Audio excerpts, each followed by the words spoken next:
الصبر حيخ نادم الصبر حيخ نادم الصبر حيخ نادم الصبر حيخ نادم قروك استنبينم وروجي بمرادم وروجي بمرادم قروك استنبينم وروجي بمرادم وروجي بمرادم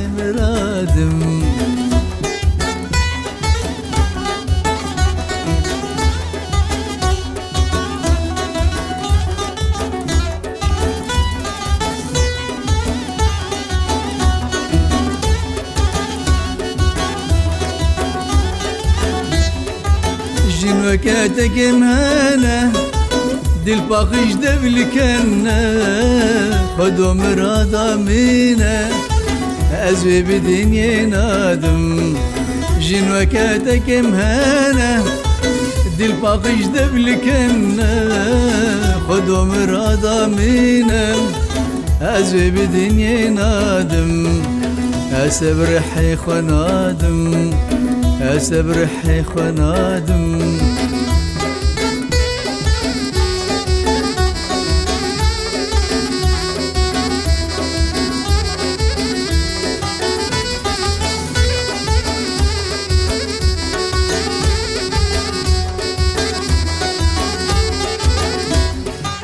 دل مرقى يا جيرة غزالة مليد جيرة كشي خلكيش خلكيرة أزبق أخذ الشادم دل مرقى يا جيرة غزالة مليد جيرة كشي خلكيش خلكيرة أزبق أخذ الشادم الصبر حيخ نادم الصبر حيخ نادم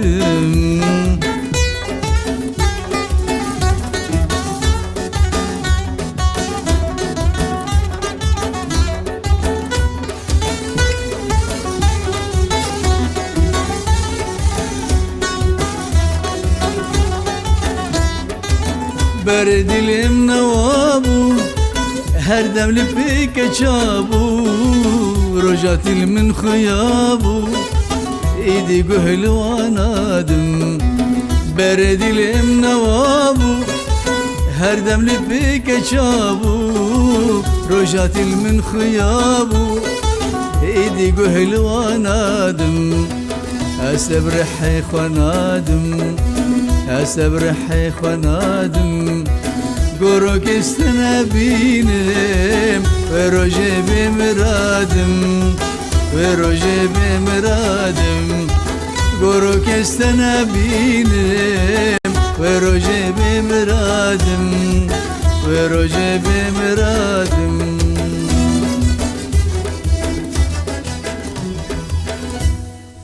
هرهبي ما أستاذ زبير دستخوش هرهبي سلاف أمي الهمو كسن كوهدار يامتكن هم كسي كل سر السوشيال ميديا رو داو مدبينن ده بودكاست تايبات بجان وبرهمن هنرمند زبير صالح جاردن از أدلين دقل هنرمند زبير صالح أمي دقل وبن دي بودكاستي ده بودكاستي خواه يدن ده مقهشتونا ما قناغا جوانيه دما كتا برهم چيت کرن تبالافت کرن وكو هنرمند زبير صالح دوه دميده چه دم بو یانجی چه تمن بو تزانی ایدی تو هاتی ناس کرن اف خلق ده خلق البندینه کو زبير صالح کاست خوب علافک بله اود بیشی سالی حشته بهتر حشته پنج بهتر حشته پنج هدی دست بکر مناسکر کو ایدی جماوره کلمه گهداریت کر جبر اوان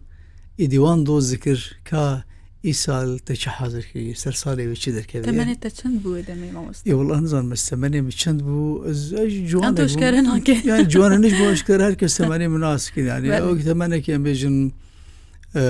در دوره 18 19 20 سال اوسا بله جوانک اری دیجابوک بارکی سر میلیمک و هر سال مکاسیت گرک ما آماده بکرایا و باور بك هر كاسيت هم حاضر ذكر يعني نزيكي 8 استران تا 10 استران تدبون يك استرانجي من قلت يجوا اس بي كاسيتي تمام بكم هم عم بي استرانجي بيش من قلت با يعني دويده ميدا آسان بون اما ذكرنا كاسيتانو بيگمان يعني زحمت بون زحمت بون أصلا نعم زحمت بون أريج برجو وكبري خليك بري أنا جم بحث كروي شغل تكنيك وتكنولوجيا وكانت تنبون أسئلة توماركرن واستوديو ومثلا أنا تاني كاسيت مسجلة قبل اسمها كانت مسجلة كان كي تسجيل هاي باقش بايا ما كاسيتي خسران تومارت كان كاسيت مسجلة هون إيه جوان قلتن فيليبس هولندي يقولوا بتشوك بون أما دقوتن تسجيلها برباش وقال لك بيجن هون أرمدي نافدار وك شاكر ورحمة خدي لي بمرادي كني رحمة سعيد يوسف براس كاسيتي خل سروان مسجلات قيد كرن تسجيل كرن ده ماجي جرجرة درياوي مسجلة وبالتالي هدي استوديو شيبون من تسجيلات النسرين لجماعة شيبو الحسكي جورج دراوي هبو نور هبو كان شيء أو شيبون هدي أم بيجن أو زيادة تربو هن أو جينا نستوديو يعني تاني مسجلة كي بيش كتير تربو يعني هندك يا جرد قلت هندك تسجيلي ناي تسجيلي بون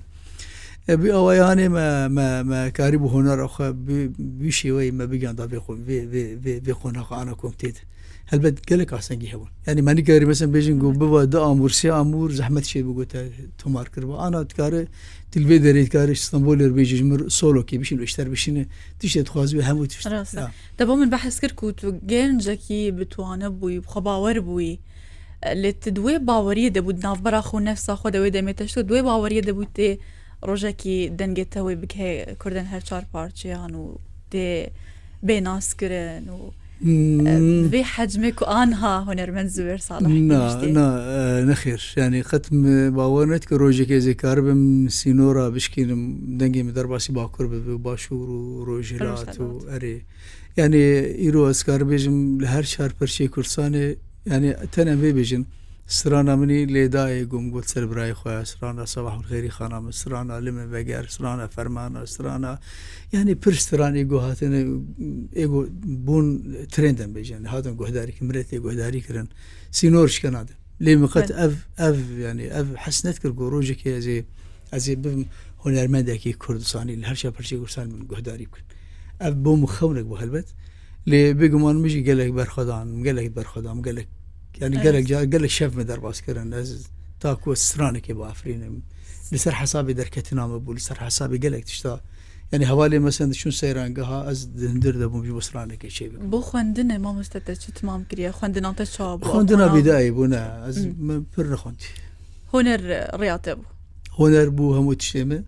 لي ازانا زماني الماني خوشك كارم باخم كارم خوشك بنويسينم كرديام قال لك باش يعني از بكردي از باش بعربي باش يعني من هر برخدان تكركوز از كارم خو اسباد بس كار بتشيبك او بيغمان خو اسباد كردريا هنريدا وهنرا كردي وبنفشن وحميدان اسكرن سو قال كي بتشوكنا كوانا ما مسته بحث استراني خوكر صباح الخير يعني افشي دنگ ودانا كوي قال لك ابو براسي روش هات باشور باكور جبلي روج ابا خو ناف مدى افستران هاتي قوتن حميل بربستران مسن بينا يعني افستران حتى تشخاص الجم تجي تايبته وكل جم خلكي تايبته تخازن بحصاوي استران تشمر بكيت بيغمان تدي انا استراني مرهمي هركز بيج بستراني مر هستران وكي زاروك مريلي زاروك جنابان جانا ولو خوينا خوشيرين دكنوا الاول اجدايه اريا فصباح الخير جيبوك ناس تمام هل بتجيب لي صباح الخير جي قال لك استراني بيغمان لي صباح الخير بو كردستاني يعني همو قناه بيجن همو راديو تلفزيون لهر شاهيك حزكنا صباح الخير بيجم بوك ناس ناماك تعاجزنا بي او ان دبي هات دوباره كريمه ما عاجزنا بجهداري كرنا براسي چند دوباره بيت جبربنا صباح الخير جبري 405 سالي هاتين افساند بدسي ملاي جزيره خدي عفو رحمه خدي لي يعني هاجر 405 سالي اف هل بس ما يتا رجا ايرو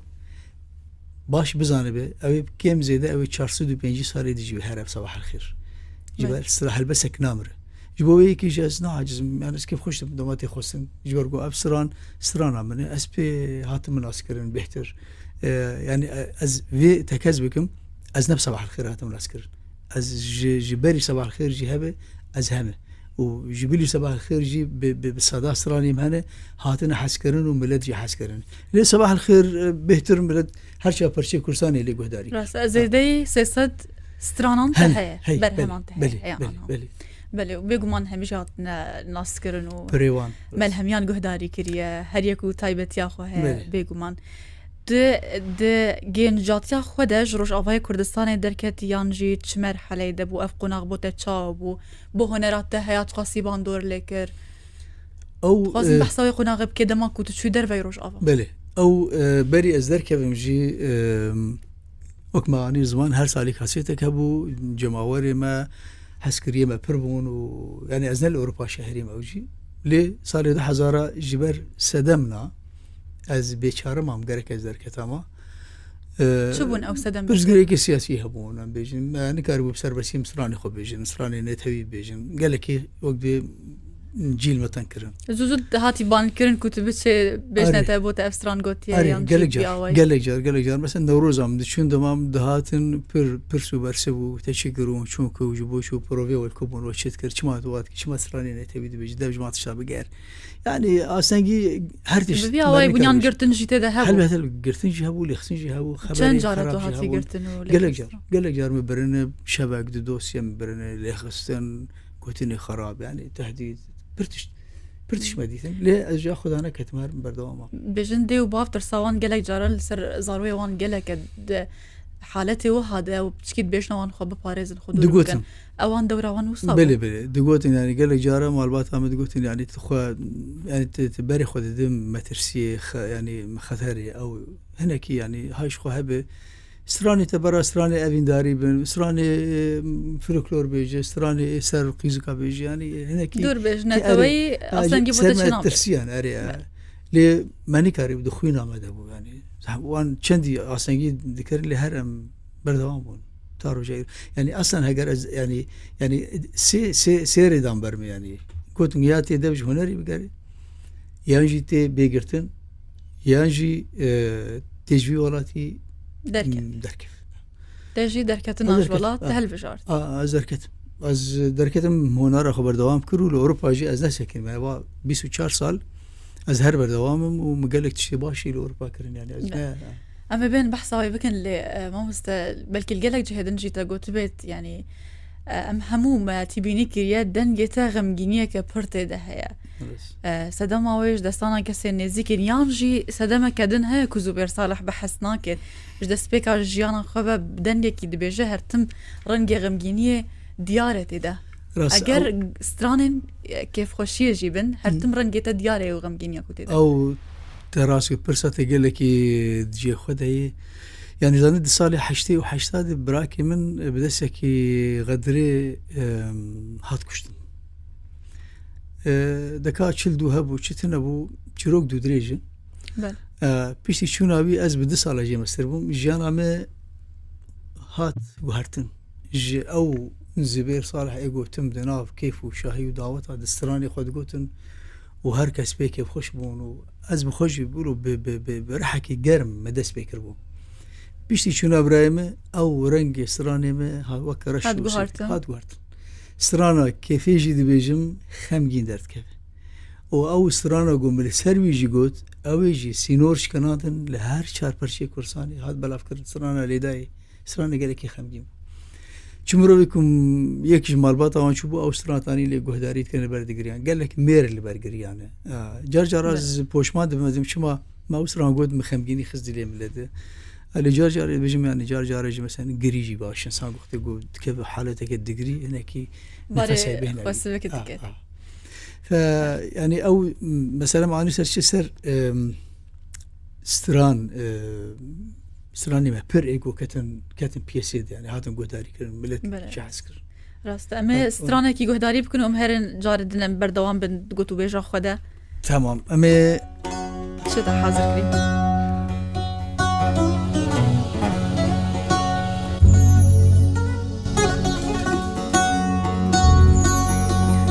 سرانا أمي دسي برشاجي هالبسك ملاي جزيري بخينا خلق ممكن شيرتي أمي بيجن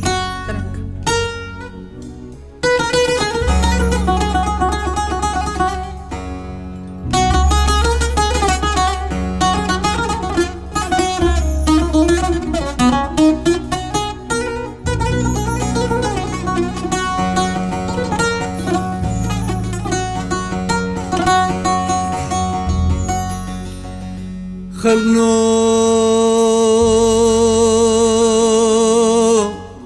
من كن شيرته أو نازكا زيرين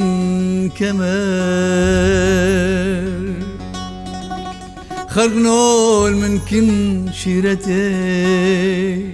أو نازكا زيرين كمال من دي ضحالي غفلته هادر جبرجي وخمال آي آي آي آي آي آي آي آي آي آي خلقنا من كشيرته أو نازكا زرين كمال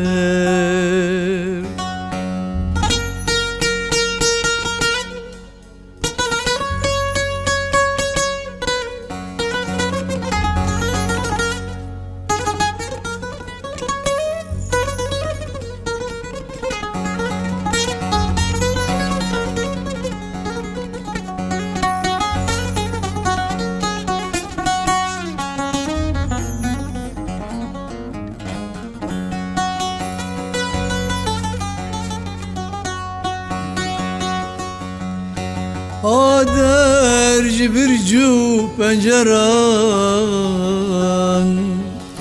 دلگرتو دا بر خنجران آدر جبرجو پنجران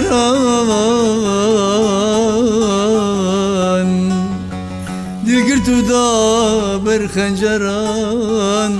ابرنگ حال دلبران لو عاشقان خویم بون جگر آی آی آی آی آی آی آی آی آی آی آی آی آی خلقنا من كن شيرته هرهبي هوستا هرهبي بس ماما تو دبرچه شوي غريبية اره غريبي هرتم قالك حسرة عدل مروف ده دهلن بيقول. شو حسرة بهتر دل زبير صالح ده ديتنا داي كامل تشوي غريبية وتا أو نديت إيدي 24 سال ما ولديت و بیشتر چونم به 10 سال 12 سال چو سر لوبانیا خودی چند جارم هول دا گوزه ببینم از هاتم باکوری کردستانی چاره چی نبود آنا جی مخابن ترباویج ناس نکم تا بوني كاريبو الباكور توي ببيني وبوشي ترباوين عن نظاني بين جبرگو باکور ام ناساما متن بود روجابا بین ناساما بون أجنبي بون أو كرسي كون ناس تابجوا اری جبروی که جی دستور ندانی کو در باسی باکور ببه و چندی هاول دام اگر لك محاوله کرد چه نبود آخر جدور دور دسیست گاو نبر آمده بود در بیسی هاتم برسینور جدور ما اول دیدی تو از ندیدم أول سينوري روج آوات جيل سينوري باكور باکوره یعنی ندی کردستان خاچه کل سر سینگاوی هاتی دانین مخابل من كاري بدي تواجه أبو حسرتك ددلي مدن أنا حسرتها هاري جو سبيشيا ددر كتنا أخذ هاري أسبيشيا يعني تشتي ماستر بيشتي جو أف هنا كي روجابات دي آزادي شيبو هنا كم كاري سر بس دا كتانا روجابا 1014 زاكتم أجي شو بسر لبنان خدي اللي بتخصص زارم سر جورا از شوم قريام برايمه که ماسی کربون نشانك البرسري داناني بون از قريم لكي داري تربو فلان داري قارم تشكينا بينم همو تربو كيفن از جانا دارم سر ويجاري ديسا شوم سر غوراوي يعني شوم سر مزل جيغولي بشارتنا ازولو نارم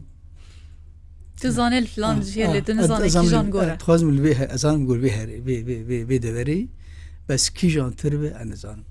يعني ايشك هاو شي مستر دخوز اللي بولينيت كم نخست از نخم تسني غمجين بين ما بيرات بتايبت دايك تايبت رح ماخذ ليبي سواسكم بلا امور البحث جانات الاوروبا بكن دبجان فلان كاس هنرمن شو اوروبا جان او يبرباش وقت تي برباش كرنا تا علیه هنری ده چه بخوای کرو پیش را علیه جیانه ده او تشتی پر باش کو خلکو بحثت کنت بخوا کرنه يعني جيانا أوروبا بيجمان جيانك دينا نو جيانا مي الروجرات أنا فين أوروباي برتشتي خوش لهنا قال لك يعني مروف أجر بشكي شحق ودركب يعني أوروبا هلبت أزوك مروفك يكون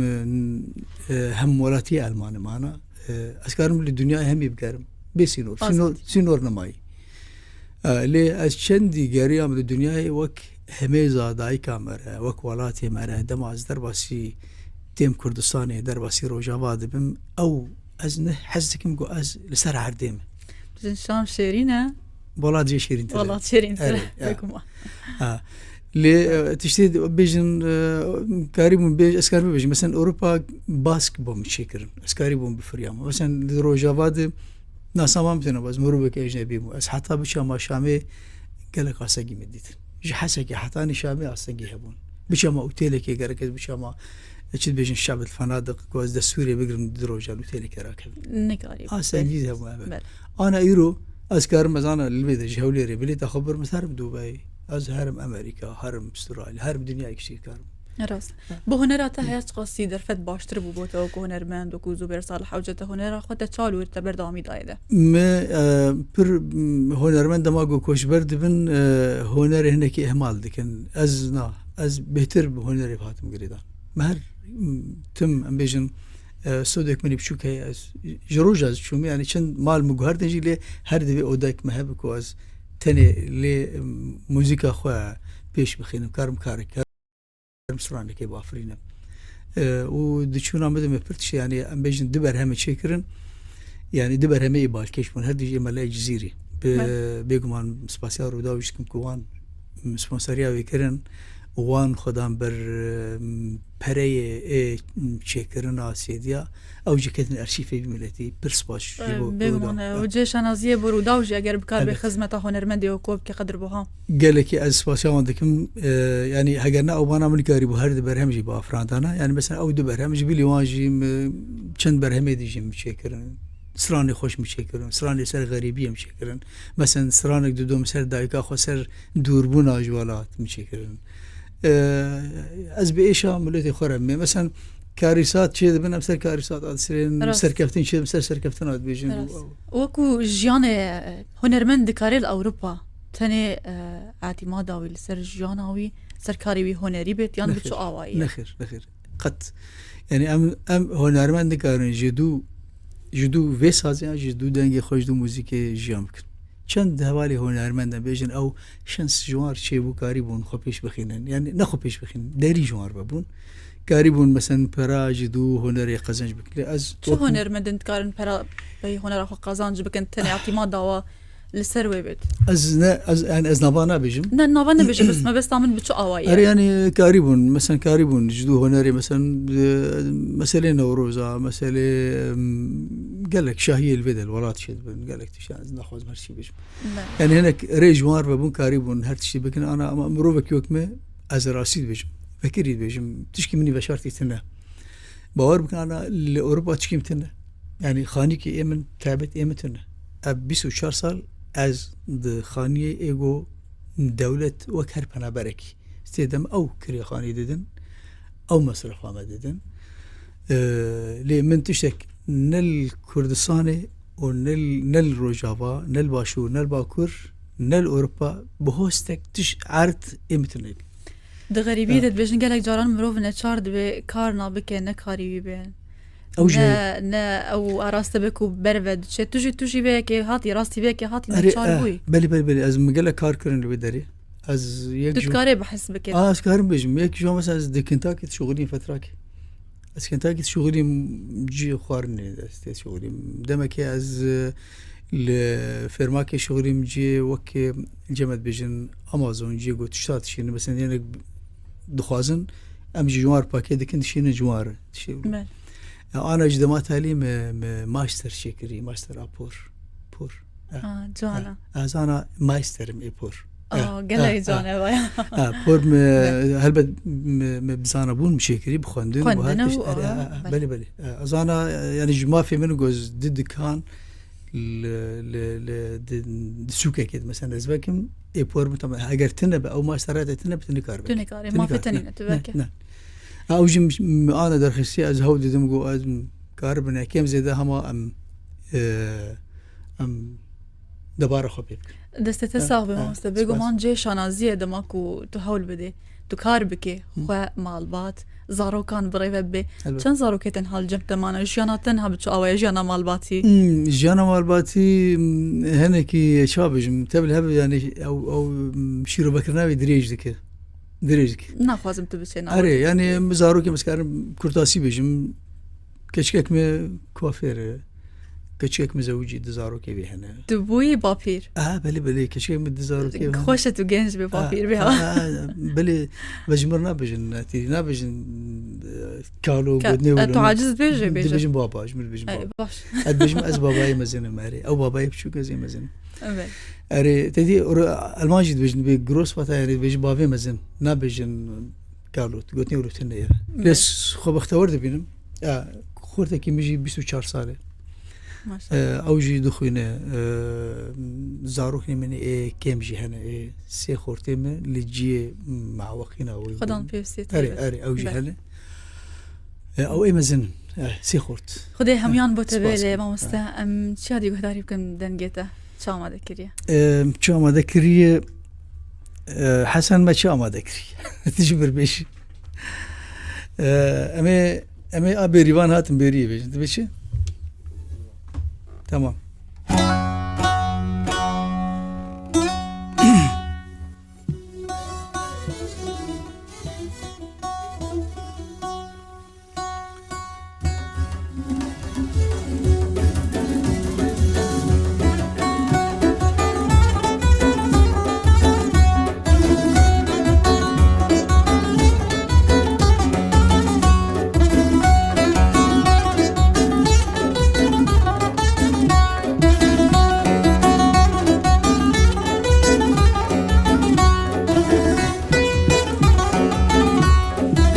بریوانات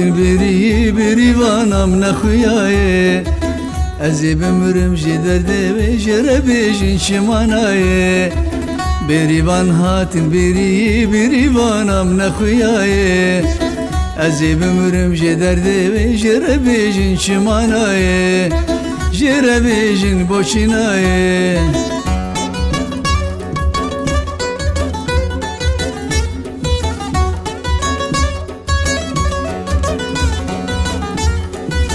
كچينو از بخت و ما سلاوي من بقينه جربيجن پر بحاله بكي ورا من ببينه كچينو از بخت و ما سلاوي من بقينه جربيجن پر بحاله بكي ورا من ببينه بريوان هاتن بريوان ام نخوياي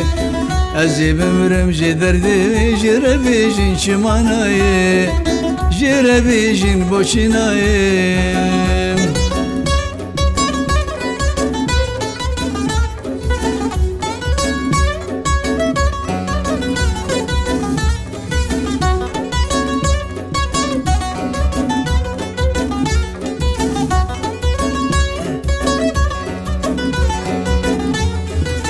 او دلي مني عويلة او دلي مني داوية قندي جيران لو ما نكن ودردي عشقي ديتية او دلي مني عويلة او دلي مني داوية قندي جيران نكن لو ما ودردي عشقي ديتية بريبان هاتن بريبان ام نخوياي ازي بمرم جدرده جربيجن شماناي جربيجن بوشناي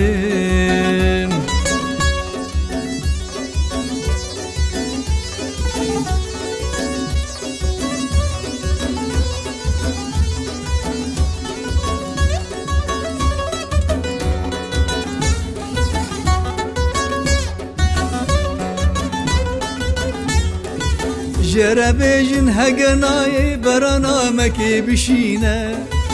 تدبيجش تحزك مدمج بي حالي درينا جربيجن هقناي برانا مكي بشينا تدا بيجش تحزك مدمج بي حالي درينا بريبان هاتن بريبان امنا خوياي ازي بمرم جي دردي جرى بيجن شماناي جرى بيجن بوشناي جرى بيجن شماناي. هرهبي ماموستا دانك خوش هرهبي ماموستا سترانك كيف خوشي بوتا قد بس هنرمند زبير صالح الناف داوطان ايدي ناسترينا اري راس صدمت شيء نظام مديت دما داوي ازو في جيلي انا يعني جيلك يعني هلبت هر دمك وتشكي تايبت منديك خوحي يعني نظام جيلي ما دما جو از شم داوتا تشتغو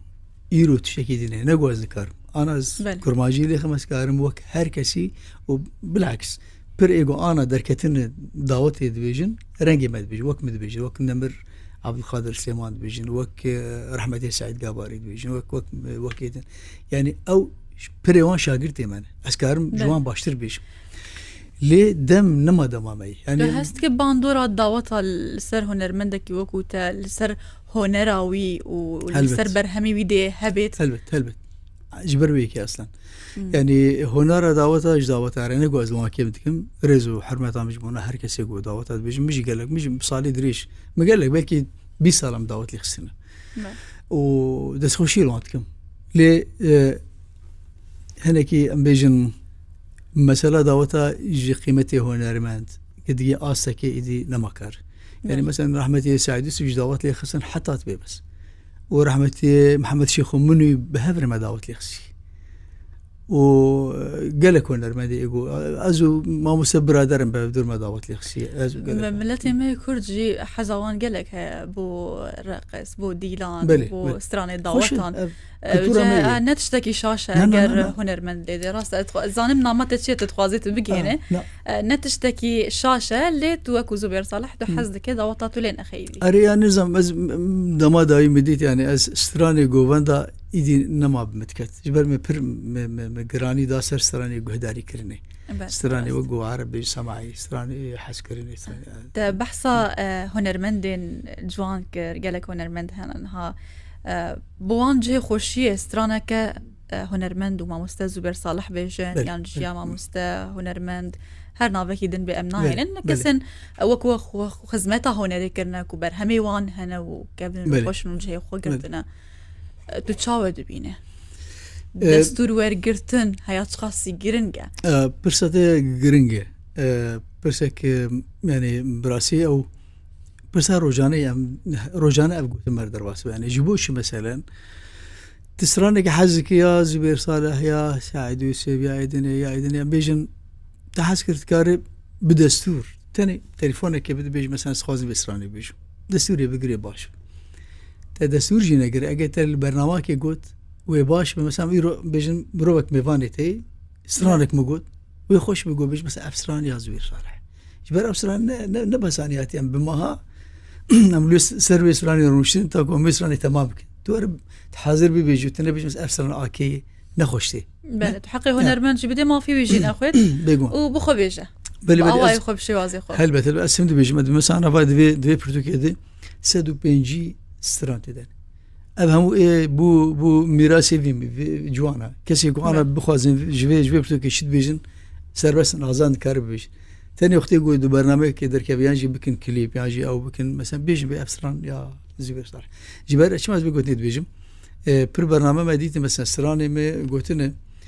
دما جانا تي برسين كتاب سراني كي قلت والله ما بيس يمزان اكي سراني شو تدار برنامج كيت نزان سراني اكي تي بيش باش كي هنرمند جينج كو سراني تقولتنا بشوازي خو بدليته بيا قالك بالاتك شانديا قالك اسراني مقولت كي زدت البالات داوس بير والله مساز بيجم وكتش روجدا حاجو سرانا دسمه دبارو قوتي قالك خوش قوتي رويا رافي ام سرانا كبر خوش قالك شي حزدك دسمه دبارو مثلا بيجن دولو دوغان افسران قوتي دسمه دبارو بيجن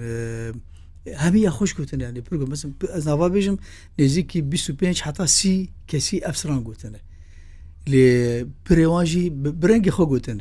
برنگ خوا یعنی نوک اورجینال گوتنه وک شوی گو او حسکن گوتنه از ندیجی بیکم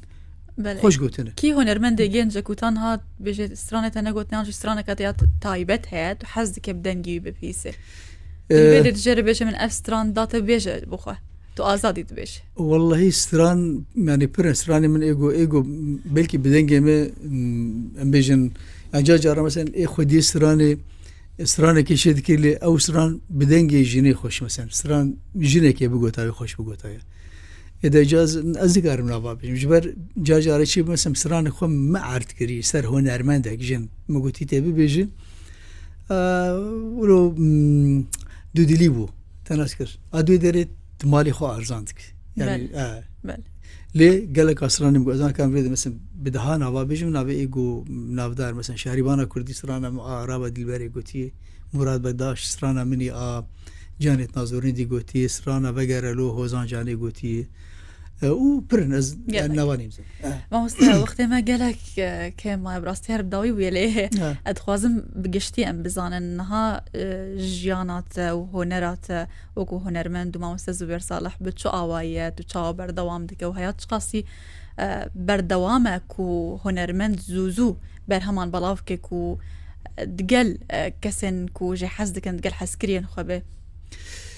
يعني هنرم بردوام هل بدبيق مان الزهر يعني بيرا وساندن بلكي جارجارة او تشتمر شيء دبن يعني هسي ما دشكن مثلا بيجن ابا 4-5 سال ناف هنري دم كدو خبا دايلي كا ما تشبدس خسي يعني ايه يعني هاجر حتى انا من كاري بخب هرشا برشي كورساني بدانا عسكري جنوب يعني بيش 8 اي جوان اي جينج ايجو ام اكتيفون يعني حتى انا ما تشيك نكري جبرو هذا ما تشبكن يعني جار از جيم وي اسا قد بجمع دس جوهنري بكشينم ليه دما ام جار روبرو مثلا جماوري خد بينا وكان ذاكرتنا بذاكرتم روجافا مثلا باشور كردستان از هذا مثلا بيشوازي ملات يا دزقه سازي راديو تلفزيون ملت ملجاده دبين او مورالي مبوست بالا خداي دمك ما تشتكري وصانا شويه يعني ملت برشا در باسكن جهلا ابو ريد اسقطت نفكري من ديانا خد جوز بهنري اسكارب اوريا خو ام بيجن باش بكم يعني خو بيش بخم بريم بربنو مالي مو اي شيء نفكري لرصيدي هاري مازين جوما او جمهور دماكو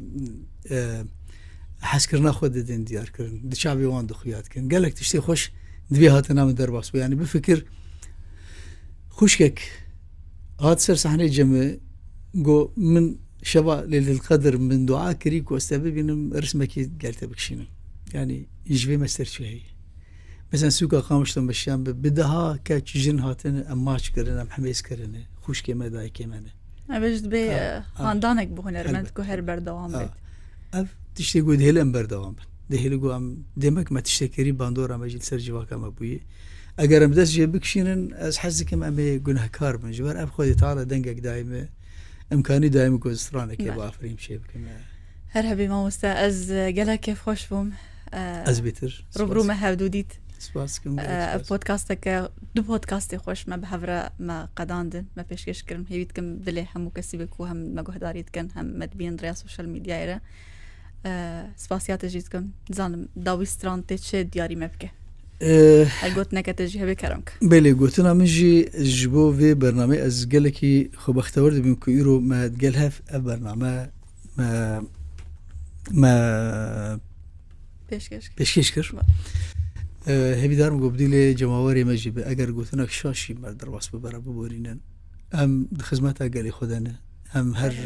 هر دخوازن تشكي خوش ببيجن داكو شاهيكي تخن ديلي جوانا ديلي ملاتا جاجار سراني ما خمگيني جي هرم بسراني خمگيني جي جانا ديلي وان خوشكن بگري جي جانا خوشكن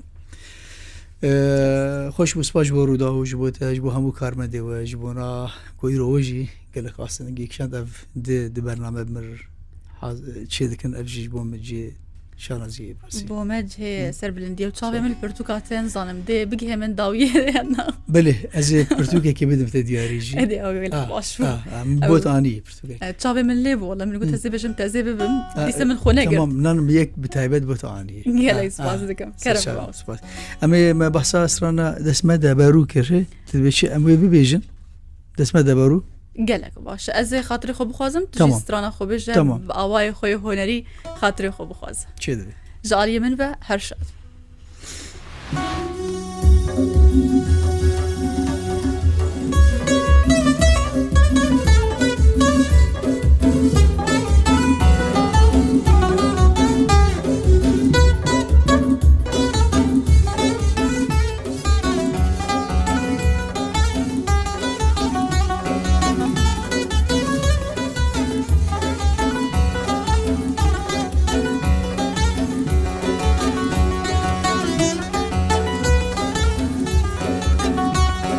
دسمه دبرو مبيجن هبدو أمد الشعبين شدارك شيزو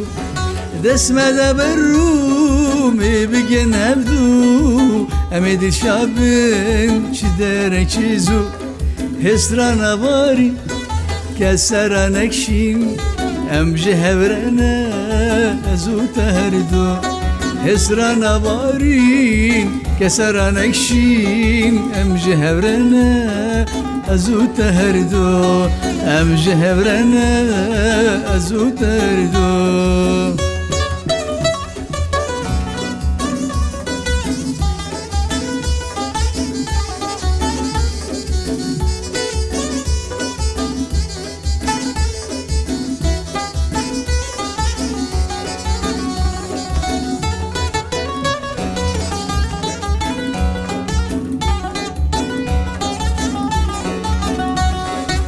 بسرمه به تاش خو هبه نرو دجمن تجرنه به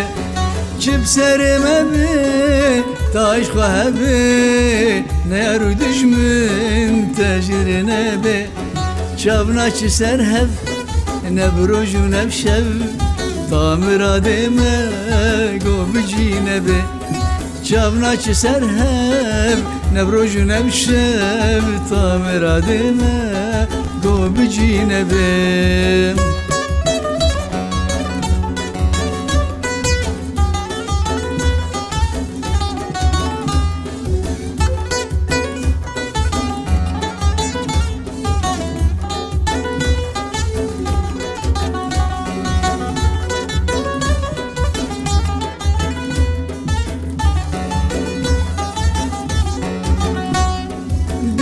بوك بي أجي زوابم أجي جارك لدنيا شابم دبيت بوك بي أجي زوابم أجي جارك لدنيا شابم أو كان شيرين اللي بوك خوين سربنا قرم قوبم رمرابم أو كان شيرين لذوك خوين سربنا قرم قوبم رمرابم سربنا قرم قوبم رمرابم